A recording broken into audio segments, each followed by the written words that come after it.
Meus prezados irmãos e irmãs, queridas visitas, que estáis aqui reunidos neste lugar santo do Senhor. Queria dizer também que sejam bem-vindos, que possamos passar aqui uns momentos felizes, meditando na palavra do Senhor. Não só nós, mas aqueles que em casa também nos ouvem e nos veem.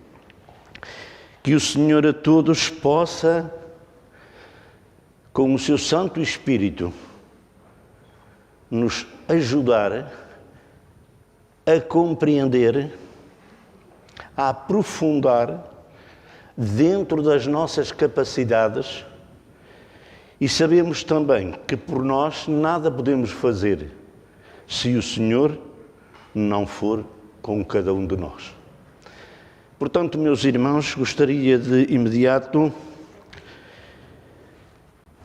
passar à lição cujo título para esta semana é A Lei como Professor. Ora, o professor tem matéria para apresentar. Neste caso é a lei. Mas também não pode haver lei se não houver um legislador.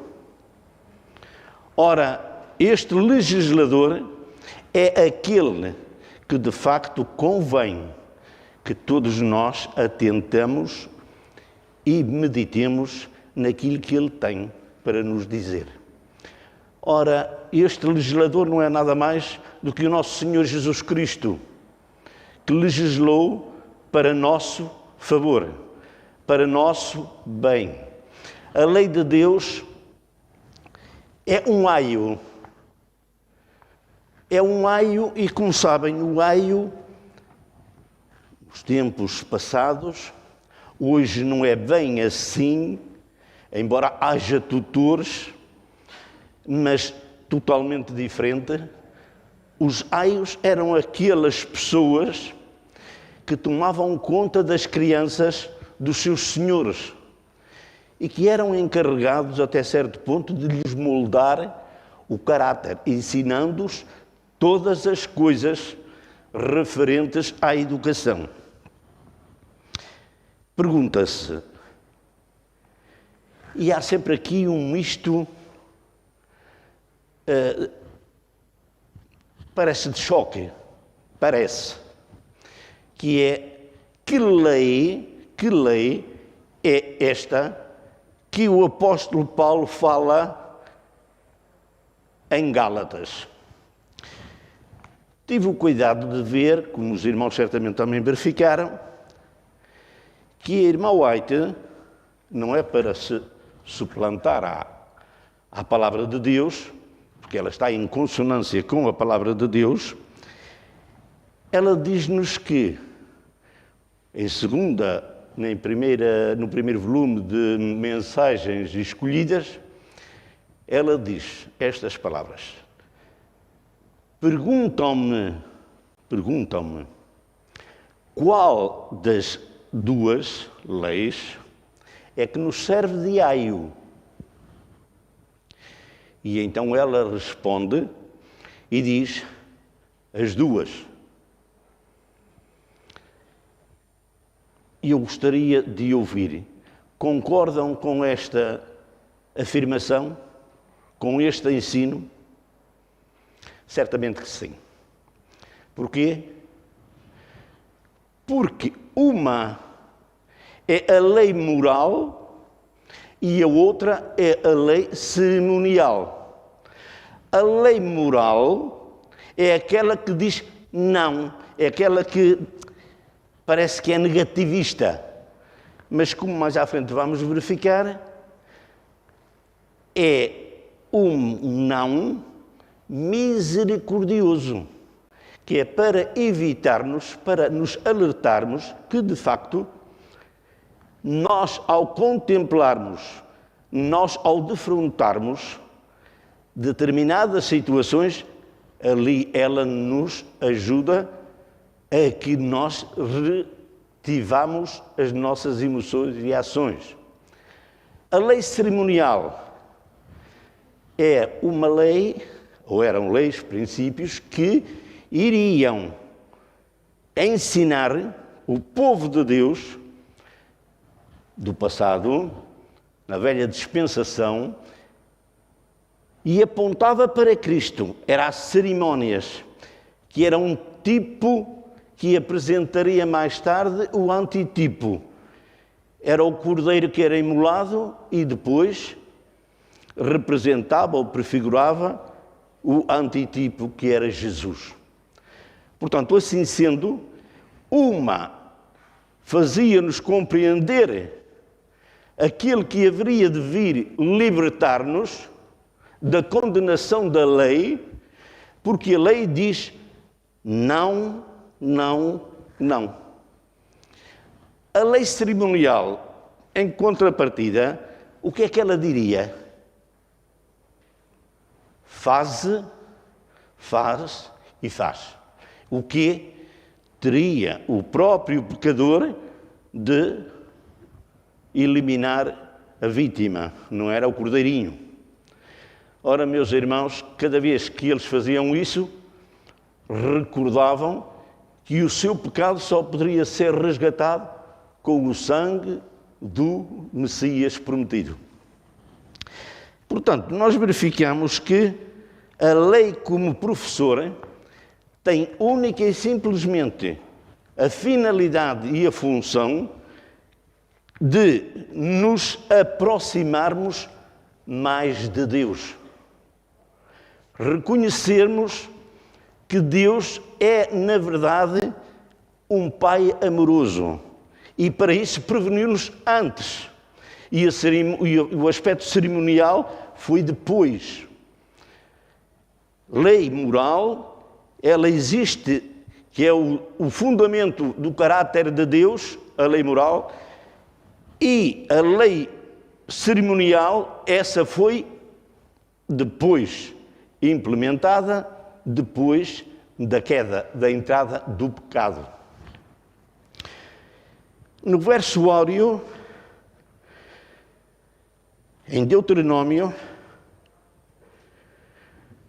diz estas palavras: amarás, pois,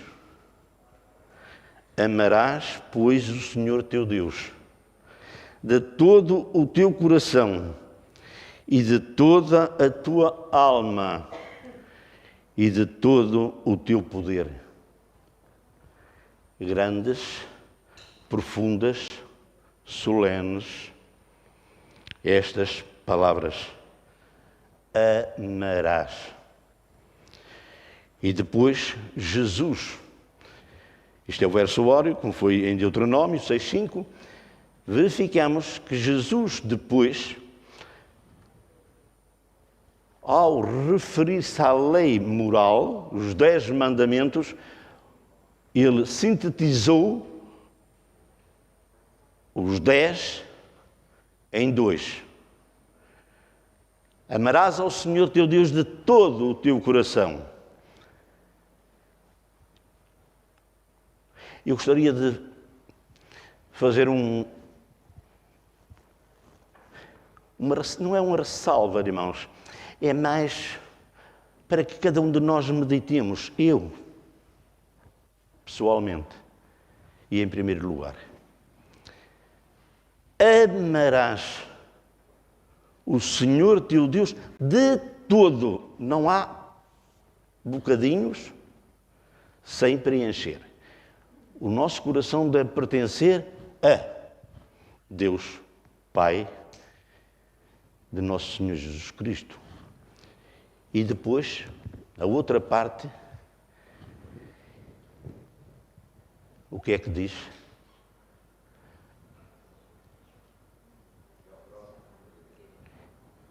E ao próximo. Amarás o próximo como a ti mesmo. Esta aqui é a questão. Nós dizermos que amamos a Deus, desculpem esta comparação, que é pobrezinha, mas enfim, é fácil nós dizermos amamos a Deus e tal. Ah, tu amas? Amo, sim, eu amo, eu creio que Ele existe. Porém, amar ao próximo como a si mesmo é algo que não é só dito. Os efeitos estão inerentes. O efeito é visto, é palpável. Não passa apenas da palavra, está aqui inserido a ação. E o que é amar ao próximo? Amar ao próximo, nada mais, nada menos, ouvi uma expressão, ou li, também não sei, que não há nada e que está em consonância com este segundo mandamento, que nós amemos mais do que a nós mesmos. Ouvi esta expressão, já não sei qual foi o contexto, mas era um contexto de vivência. Nós queremos tudo de bom para nós, também queremos para os outros, é uma grandíssima verdade. Porém, quando ele diz, amai o próximo como a vós mesmos, isto significa que o nosso irmão ao lado, à frente ou atrás, terá de ter uma primazia na nossa sala de recepção, que é o nosso coração. O nosso irmão deve ser aquele que deve estar entronizado no meu coração. Amar, irmãos, eu não vos estou a ensinar nada, vós sabeis melhor do que eu. Amar significa aquela palavra que vem lá do grego, tal, que Jesus mostrou. Ele falou, mas tudo aquilo que ele falava, ele vivia, ele demonstrava, ele praticava. E por isso a lei, como um professor, ela tem toda ela um fundamento. E agora vamos falar mais especificamente da lei moral, dos 10 mandamentos. São 10, nem falta mais, nem tenha mais. Tem a precisa medida, a bitola, a régua, que é aquilo que temos em relação, na primeira tábua, em relação de nós para com o Senhor, nosso Deus, e a segunda, de uns para com os outros. Aquele que diz que me ama e não guarda os meus mandamentos é contrário a todo o caráter de Deus, todos os ensinos de Deus. Podemos fazer tudo o que quisermos, porém, se não tivermos amor, não guardamos os mandamentos de Deus. Porque já dizia o apóstolo Paulo, eu posso fazer tudo, posso falar todas as línguas, posso fazer as obras caritativas mais extraordinárias, as aventuras mais importantes e longínquas para trazer servos conversos para a casa do Senhor. Eu posso fazer tudo e posso fazê-lo, mas se não tiver amor, é como um sino que bate.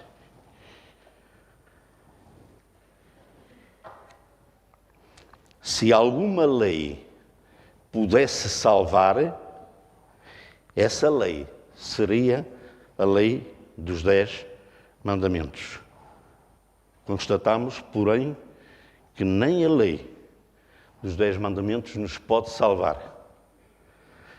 Mas não nos iludamos.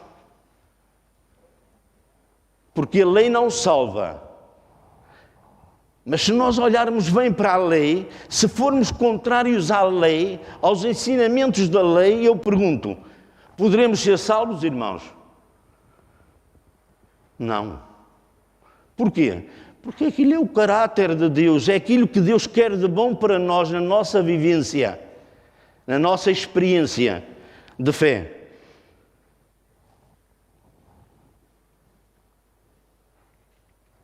A lei também existe para nos indicar o caminho da vida que se encontra apenas em Jesus. É como que um aio. Ajuda-nos a encontrarmos Jesus.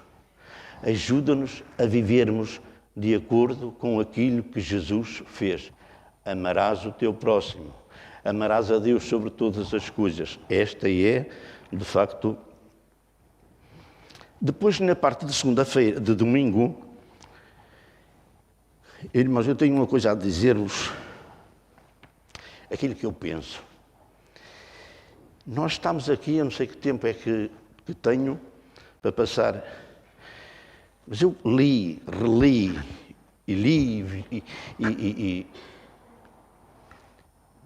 e tornei a ler e disse assim para comigo: quantas vezes leio uma lição? É um ápice, é domingo, vou para o domingo, lá vai. Eu pergunto, estes irmãos que são, parece que reitores ou o quê, das universidades que apresentaram estes temas, eles perdem, entre aspas, o quanto eles estudam, o quanto eles pesquisam para que nós tenhamos estas lições. E às vezes não lhe damos tanto valor como ela merece. Domingo, amar e temer Deus. Amar, está bem. Temer a Deus. Também fiquei assim, e não é de agora, isto não foi novidade para mim. Temer a Deus, temei a Deus e dai-lhe glória, porque vinda é a hora do seu juízo, e adorai aquele que fez os céus e a terra e o mar e as fontes das águas e tudo que neles há. Portanto, tudo é pertença de Deus. Mas se Ele, por amor, deu o seu Filho por nós, devemos ser gratos ou temerosos?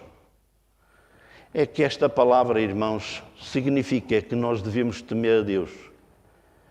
Temer a Deus significa que é um Deus tão puro, um Deus tão santo, um Deus tão abrangente, que Ele sabe até os cabelos da nossa cabeça quando caem. Uma coisa tão ínfima que nós mesmos, pessoalmente, nós, quase que nem damos tempo, quando estamos com uma coisa depressa, nem reparamos nisso. O Senhor vê tudo, sabe tudo. Sabe aquilo que neste momento vai na nossa mente e no nosso coração. Aquilo que nós estamos a cogitar cá dentro. Ai, irmãos, eu quando digo ai, irmãos, ai, eu também estou junto convosco, estou na mesma caminhada. Nós temos um Deus tão poderoso, tão santo, tão alto, tão sublime, tão puro, tão misericordioso, que às vezes menosprezamos a graça do Senhor, não lhe dando esse temor. E devemos temer a Deus por causa da santidade que Ele tem e da nossa iniquidade. Porque iniquidade fui gerado no ventre da minha mãe. Eu sou pó, nós somos pó, cinza e nada. Mas, mesmo assim, o Senhor nesta terra, a coisa mais preciosa que Ele tem,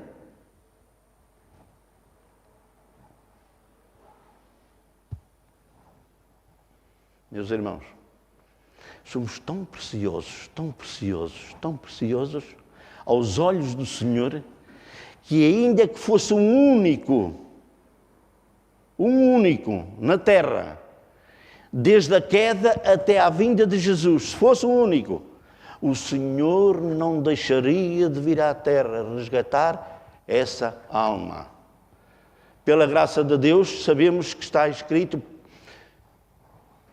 profeticamente que serão milhares de milhões de milhões que hão de ouvir a voz do Senhor e se hão de levantar naquele dia, naquele encontro extraordinário que é a vinda de Jesus. Vale a pena, irmãos, vale a pena perdoar, vale a pena sofrer, se é que tem que ser, vale a pena viver, apesar de todas as coisas, às vezes nos parecer contra, contrária. Porém, o Senhor tudo vê. Aquele hino que se canta, Deus sabe, Deus ouve, Deus vê. Nada está oculto aos olhos do Senhor. Ele vê aquilo que nós muitas das vezes nem sequer nós vemos. Ele sabe os nossos pensamentos. Miserável de homem que eu sou, quem me livrará do corpo desta morte? Uma testemunha contra ti, diz-nos na segunda-feira. Quando Moisés foi bater na rocha, o que é que ele ali ficou logo naquele momento sentenciado? Podem dizer-me?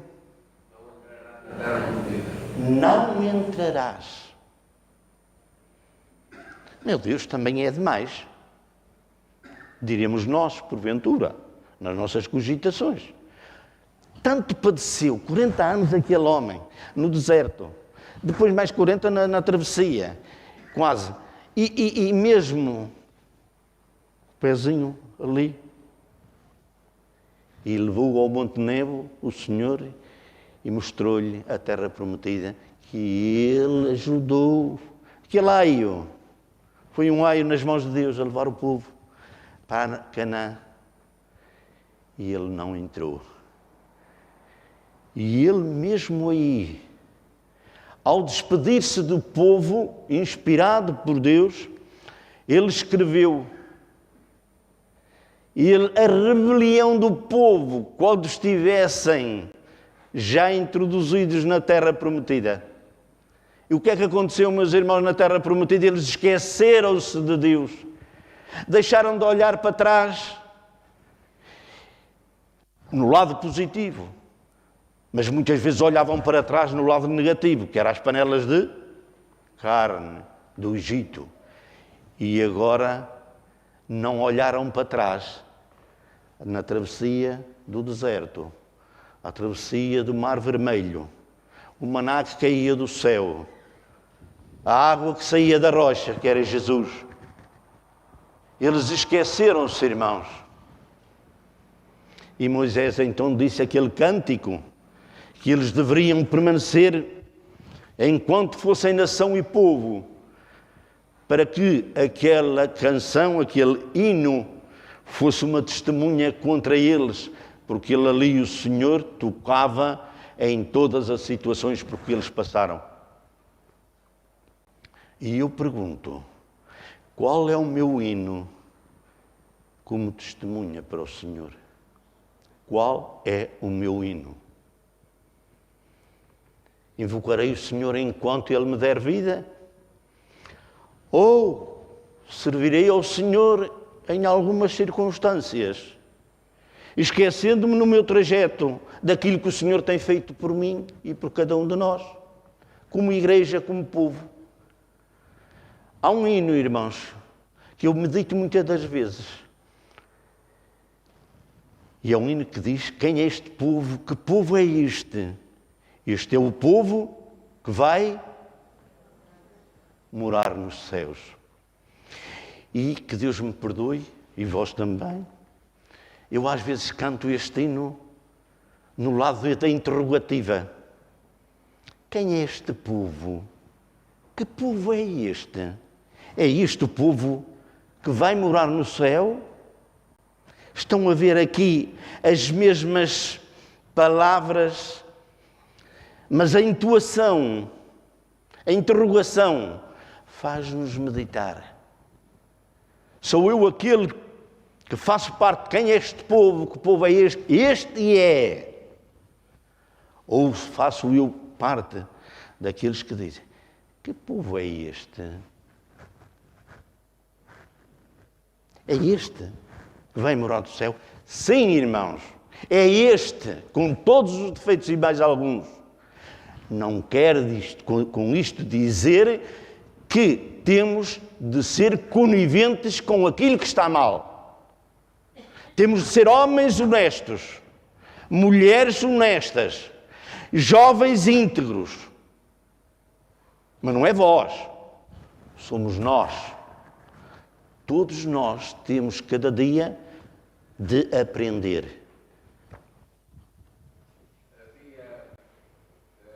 Nós, como seres humanos, temos um problema deste tipo, que é não temos consequência, não temos noção das consequências do pecado.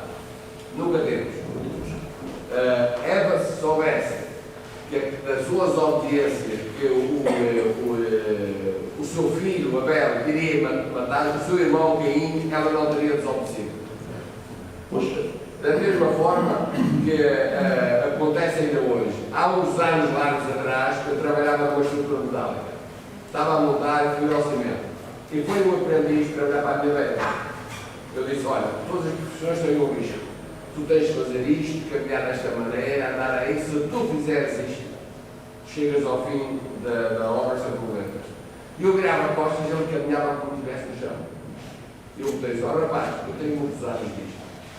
Tu corres risco de vida, não tens emoções, mas tu podes morrer. E eu dizia, e eu virava costas e ele voltava. E eu disse sinceramente, quando tive de sair, e ficou um colega de trabalho com ele.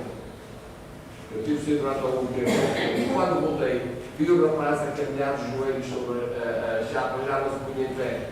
Eu disse, fulano, está cá presente neste momento. Disse, o que é que aconteceu? Ele sorriu. Quando eu saí, ele caminhou exatamente como disse, uma chapa partiu, mas houve um Salvador que o agarrou e ele achou que não chão. No mistério da redenção, houve um Salvador que nos deitou a mão. Mas ele poderia ter morrido. E ele não conseguia, não entendia quais eram as consequências da sua obediência. E esse é o nosso problema sempre. A nossa vida é uma aventura. E é uma aventura a partir de que nós não sabemos o que daqui a pouco se passará. Mas há coisas que sabemos. Se não andarmos no caminho do Senhor, o fim é a morte e morte eterna. Se andarmos no caminho, se porfiarmos em entrar pela porta estreita e agarrarmos-nos às promessas do Senhor e vivermos, não é só aceitar, é vivermos, desenvolver em nós esses princípios que o Senhor nos outorgou na sua palavra, o que é que acontecerá? Vamos à lição da parte de terça-feira. Eu não sei, irmãos, por favor, me digam o tempo. 10 minutos. Para que possas prosperar.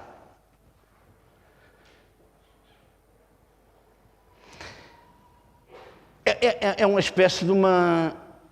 Porque poderia contar aqui algumas pessoas, alguns irmãos, digo, e contatar com pessoas, mas eu faço tudo bem, tudo direitinho, e parece-me que anda tudo fora do caminho. Sai tudo dos eixos. Mas eu faço tudo aquilo que eu tenho noção que é honesto, que é correto. Pois, e é verdade, irmãos. Há uma contradição para que possas prosperar na palavra do Senhor? Não. Porquê? Tenho aqui um texto que é muito interessante. Tão somente esforça-te e tem muito bom ânimo para teres o cuidado de fazer conforme toda a lei que o meu servo Moisés te ordenou. Delas não te desvies nem para a esquerda, nem para a direita.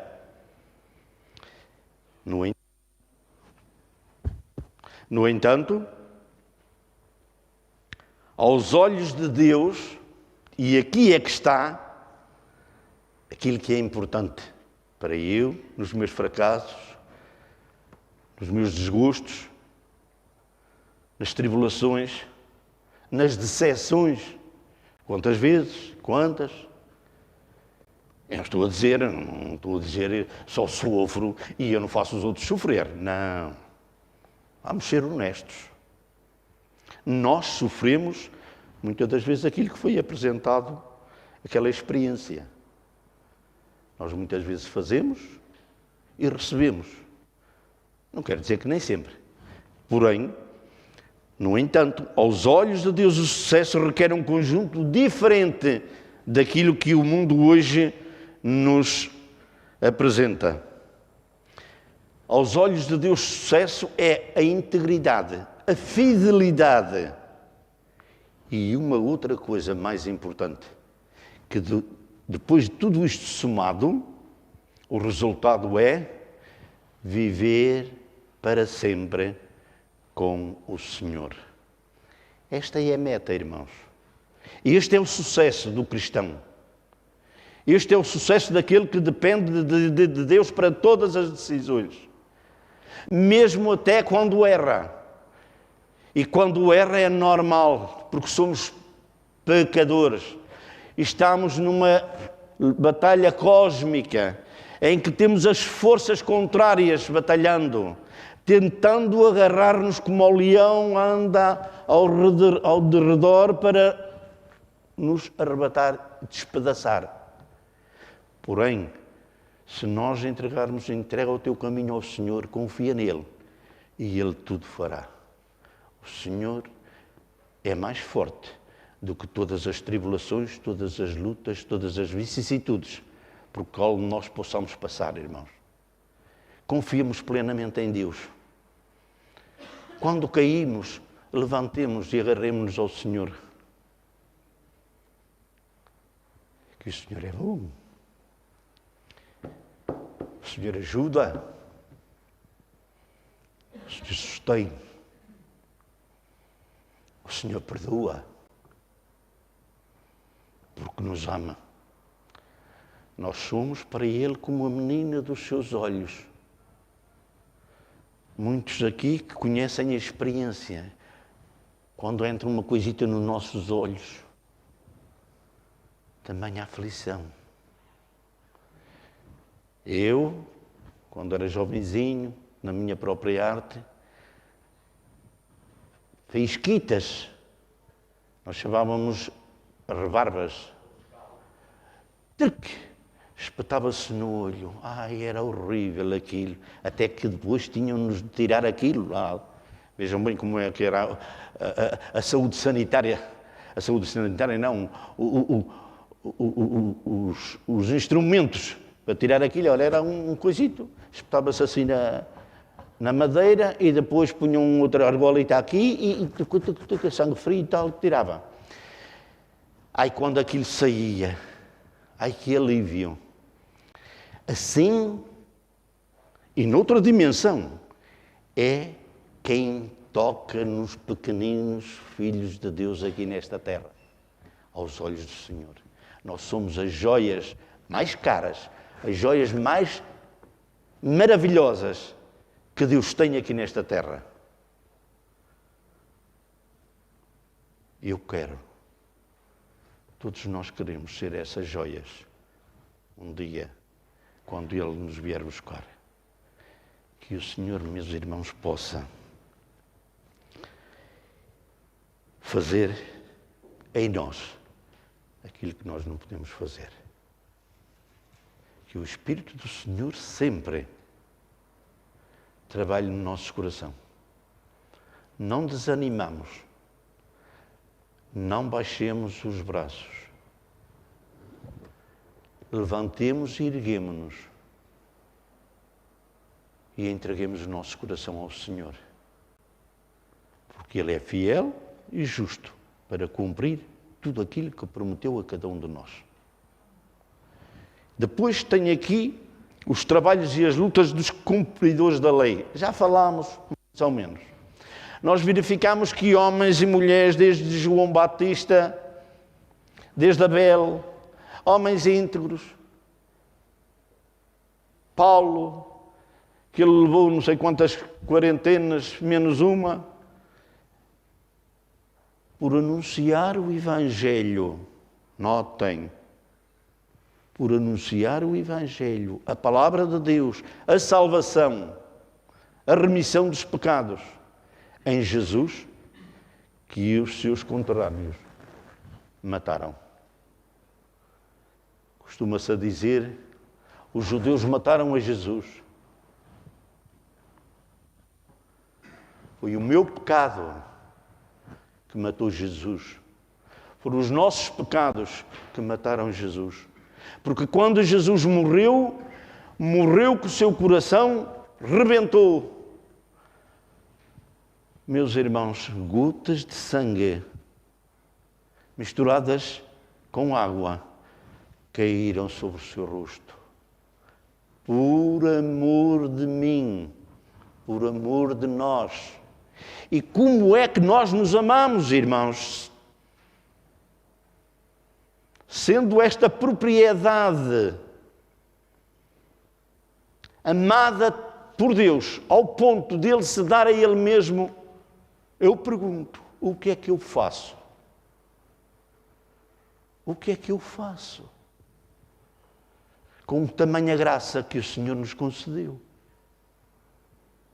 Só nos resta fazer uma coisa: dobrar os nossos joelhos e pedirmos a Deus perdão, mas nunca esquecendo que devemos de pedir perdão primeiro àqueles que nós ofendemos e que porventura fizemos sofrer.